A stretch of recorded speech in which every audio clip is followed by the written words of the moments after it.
Time है तो ये भी कितना होगा, हमारा टाइम होगा t होगा, तो यहाँ पे लगा देंगे हम t।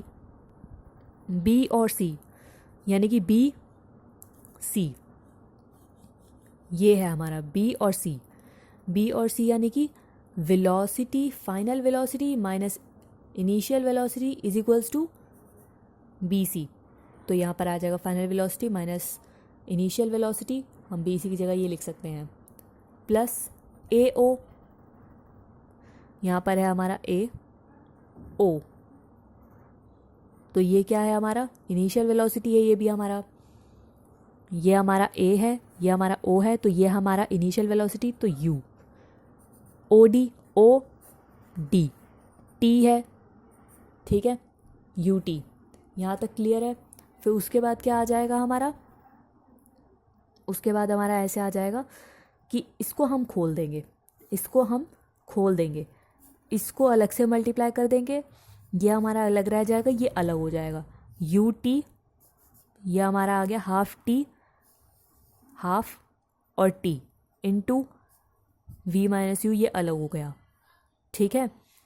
अब देखना v minus U A T, V minus U का फॉर्मूला क्या है, सॉरी v माइनस यू को क्या बोल सकते हैं हम, ए टी, क्यों, acceleration is equals to v minus u upon t, तो a t is equals to v minus u, ठीक है। तो हम v माइनस यू की जगह हम ए टी लगा सकते हैं, है कि नहीं। अब t कितने हो गए, इन टू में है इसीलिए हम इसी को गिनेंगे, इसको नहीं गिनेंगे, हम इसको सॉल्व नहीं कर सकते इसके साथ, ठीक है। तो हम t कितने हुए, square, half A T square plus U T is equals में डिस्प्लेसमेंट s। फिर आ जाता है हमारा सर्कुलर मोशन, ये सबसे ज़्यादा आसान है। कोई भी एक चीज़, कोई भी एक ऑब्जेक्ट जो कि सर्कुलर पाथ में घूम रहा है, सर्कुलर पाथ में मोशन कर रहा है, क्या होगा वो, सर्कुलर मोशन, क्या होगा, circular motion, uniform circular motion, U C M, constant speed से कर रहा है तो यूनिफॉर्म सर्कुलर मोशन। ये ध्यान रखना, कहीं पे भी यूनिफॉर्म आए यानी कि कांस्टेंट स्पीड, यानी कि स्पीड जो है वो कांस्टेंट है, कहीं पे कांस्टेंट स्पीड नहीं है तो वहाँ पे क्या आएगा, नॉन यूनिफॉर्म। ये सबसे ज़्यादा आसान तरीका याद रखने का, ठीक है। उसके बाद देखते हैं क्या है, उसके बाद है ये देखिए, इसका फॉर्मूला क्या है, इसका फॉर्मूला है, कोई भी एक चीज़ है, रेडियस हमें दे रखी है, सर्कल में घूम रहा है, ठीक है, इसका जो टाइम है हम वो टी से करेंगे, बड़े वाले टी से, ठीक है। इसका डिस्टेंस कैसे निकालेंगे हम, सिंपल है, circumference of circle 2 pi R, वही लिख देंगे यहाँ पे, velocity is equals to 2 pi R upon T, ख़त्म। ये है इसका फॉर्मूला, ये याद रखना है, ठीक है। अंडरस्टैंडिंग वेरियस ग्राफ्स, अब इसके अंदर 3 तरीके के ग्राफ आते हैं, इंपॉर्टेंट है, पेपर में बनाने को आ जाते हैं। पोजीशन टाइम ग्राफ, इसे हम एक्स टी ग्राफ बोलते हैं, एक्स फॉर एक्स मिक्सट्री और टी टाइम, ये वाला x T graph velocity, we T graph acceleration time graph, A T graph, ठीक है। वेलोसिटी हम हमेशा वाई एक्सिस पे दिखाते हैं और टाइम हमेशा हम एक्स एक्सिस पे दिखाते हैं, ठीक है। वेलोसिटी हम हमेशा वाई एक्सिस पे दिखाते हैं, क्यों दिखाते हैं, क्योंकि ये डिपेंडेंट वेरिएबल होता है, ये मैं आपको बताती हूँ क्या होता है। टाइम जो होता है वो हम एक्स एक्सिस पे दिखाते हैं, इंडिपेंडेंट वेरिएबल, टाइम किसी चीज़ के ऊपर डिपेंड नहीं करता, ठीक है। टाइम किसी भी चीज़ के ऊपर डिपेंड नहीं करता, कोई भी एक चीज़ जो किसी पर डिपेंड नहीं करती बल्कि उसके ऊपर चीज़ें डिपेंड करती हैं, तो वो आ जाता है इंडिपेंडेंट वेरिएबल। जैसे कि वेलोसिटी हमारी टाइम पे डिपेंड करती है, ठीक है, कि उस टाइम क्या वेलोसिटी थी, उस टाइम क्या वेलोसिटी थी, तो टाइम जो आ गया वो हमारा हो गया इंडिपेंडेंट वेरिएबल, मतलब उसके ऊपर चीज़ें डिपेंड करती हैं, ठीक है। तो ये आ गया इंडिपेंडेंट वेरिएबल। तो जितना भी हमारा इंडिपेंडेंट वेरिएबल होगा वो हमारा होगा एक्स, एक्स एक्सिस पे, ठीक है। जितने भी हमारे डिपेंडेंट वेरिएबल होंगे, मतलब जैसे वेलोसिटी है वो डिपेंड करता है टाइम पर, तो वो हमारा आएगा वाई एक्सिस में, ठीक है। यह आ गया कि हम क्यों रखते हैं इसको हमेशा। चलिए अब नेक्स्ट आ जाता है फर्स्ट, कोई एक चीज़ रेस्ट में है, ठीक है, कोई एक चीज़ रेस्ट में है, तो उसका ग्राफ कैसे बनेगा? उसका ग्राफ बनेगा जैसे वेलोसिटी हमने बताया था कि ज़ीरो तो होती नहीं, ठीक है ना। कभी भी कोई भी चीज़ अब वेलोसिटी या फिर किसी भी चीज़ में है, ज़ीरो तो है नहीं। हमें सिर्फ ये बोला हुआ है कि कोई भी एक चीज़ है वो रेफरेंस पॉइंट से 2 मीटर की दूरी पे है, वो बॉडी, वो ऑब्जेक्ट 2 मीटर की दूरी पे है, ये रहा 2 मीटर की दूरी पे वो बॉडी है, ठीक है। अब इसका ग्राफ कैसे बनेगा?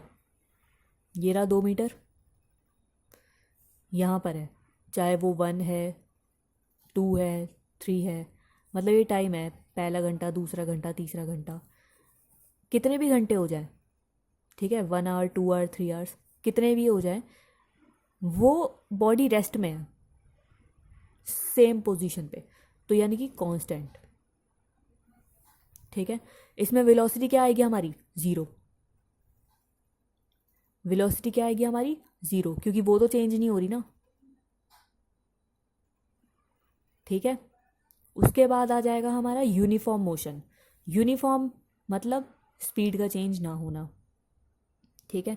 यानी कि पहला हमारा है 2 मीटर पर सेकेंड, फिर बाद में हो गया 4 मीटर पर सेकेंड, फिर उसके बाद हो गया 6 मीटर पर सेकेंड, मतलब हमेशा जो गैप है वो 2 मीटर का है। हमने पढ़ा था ना कि जो इंटरवल होगा दो चीज़ों में, इंटरवल वो सेम होगा, तो इसके अंदर हमारा जो इंटरवल है वो सेम आ रहा है, 2, 4, फिर 6, 2 का आ रहा है ना, तो हमारा इसके अंदर ऐसे बनेगा 2, 4, 6, ये हमारा हो गया पोजीशन ग्राफ। वेलोसिटी ग्राफ में क्या आएगा हमारा? 2 मीटर और नॉर्मल, क्योंकि ये यूनिफॉर्म है, चेंज तो होगा नहीं, ठीक है। यहाँ आएगा 2, 4, 6, 8, ठीक है, इसमें ऐसा बनेगा। नेक्स्ट आता है हमारा यूनिफॉर्म एसेलेरेशन ग्राफ। अब देखिए, अब आप बोलेंगे कि इसके अंदर एसेलेरेशन तो बनाया नहीं। जिसके अंदर वेलोसिटी ज़ीरो हो उसके अंदर हम एसेलेरेशन ग्राफ नहीं बनाते, ठीक है। इसके अंदर वेलोसिटी हमारी कांस्टेंट आ गई, वेलोसिटी कांस्टेंट, यानी कि हमारा एसेलेरेशन का ग्राफ ज़ीरो, ठीक है, ये ध्यान रखना। वेलोसिटी अगर कांस्टेंट आ गई, एसेलेरेशन ज़ीरो। कोई भी एक चीज़ अगर हमारी कांस्टेंट आ जाती है तो नेक्स्ट चीज़ हमारी ज़ीरो होती है। अब फर्स्ट के अंदर पोजीशन हमारी कांस्टेंट थी तो वेलोसिटी ज़ीरो। यूनिफॉर्म मोशन में पोजीशन हमारी ऊपर बढ़ रही थी, वेलोसिटी कांस्टेंट, एसेलेरेशन ज़ीरो, ठीक है। तो नेक्स्ट हमारा आ जाएगा यूनिफॉर्म एसेलेरेशन। यूनिफॉर्म एसेलेरेशन में एसेलेरेशन हमें बताया हुआ है 2 मीटर पर सेकेंड। क्या बताया हुआ है? 2 मीटर पर सेकेंड। एसेलरेशन जो होता है वो यहाँ से शुरू होगा, ज़ीरो से, ठीक है। इसका स्लोप जो है वो इस तरीके से बढ़ता है, अपवर्ड, ठीक है। इसका जो होगा वो अपवर्ड को जाता है स्लोप। अगर आपको कोई पूछे कि एसेलरेशन का जो पोजीशन है वो कहाँ जाता है, कैसे में स्लोप आता है, तो अपवर्ड। वेलोसिटी जो होता है वो इसका अपवर्ड होता है, ऐसे में 2, 4, 6 ऐसे में। यूनिफॉर्म है क्योंकि चेंज नहीं होने वाला है, ठीक है। उसके बाद एसेलरेशन कांस्टेंट, क्योंकि यूनिफॉर्म एसेलरेशन है तो एसेलरेशन कांस्टेंट, ठीक है। नेक्स्ट आता है एंड लास्ट, यहाँ पे चैप्टर ख़त्म होता है। यहाँ पे आएगा यूनिफॉर्म रिटार्डेशन। रिटार्डेशन क्या होता है? नेगेटिव में चलने वाला, ठीक है, पढ़ा था ना। रिटार्डेशन मतलब नेगेटिव में, नेगेटिव मतलब नीचे को, डाउन स्लोप आएगा, इनिशियल वेलोसिटी की तरफ आएगा फाइनल वेलोसिटी से, यहाँ पर आएगा रिटार्डेशन, ठीक है। जैसे ये इंटीजर है, ये पॉजिटिव, ये नेगेटिव, यहाँ से आपका यहाँ भी जा सकता है, यह आएगा आपका रिटार्डेशन, ठीक है। अब यहाँ पे चैप्टर ख़त्म होता है। अब हम कुछ एक्स्ट्रा क्वेश्चंस करेंगे। पहला क्वेश्चन आएगा, how can we describe the location of an object. किसी भी चीज़ की, किसी भी ऑब्जेक्ट का हम अगर लोकेशन डिस्क्राइब करें तो कैसे करेंगे? रेफरेंस पॉइंट से हम बताएंगे कि उसकी मेजरमेंट यानी कि उसकी दूरी कितनी है।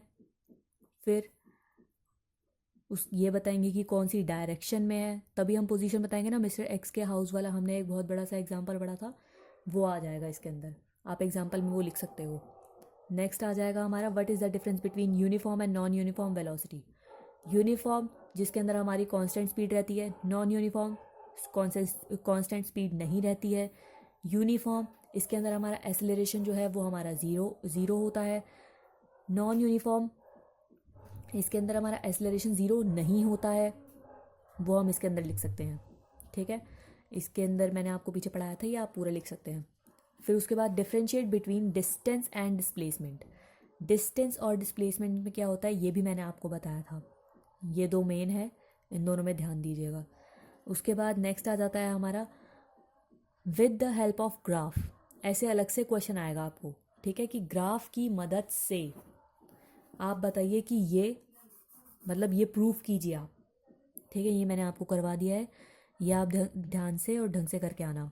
उसके बाद ऐसे भी आ सकता है कि इक्वेशन सॉल्व करनी है या फिर प्रूफ करके दिखानी है, ये वाली और ये वाली, ऐसे भी आ सकता है और ऐसे भी आ सकता है। ठीक है, ये हो गए हमारे 5 क्वेश्चन और हमारा पूरा चैप्टर हो चुका है। आगे हम नेक्स्ट चैप्टर पढ़ेंगे जो कि इससे ही रिलेटेड है, यानी कि force and law of motion. अब वो हम नेक्स्ट वीडियो में पढ़ेंगे। पहले आप इसको आप ध्यान से करिए और क्वेश्चन पूरे सॉल्व कीजिएगा। Okay, thank you.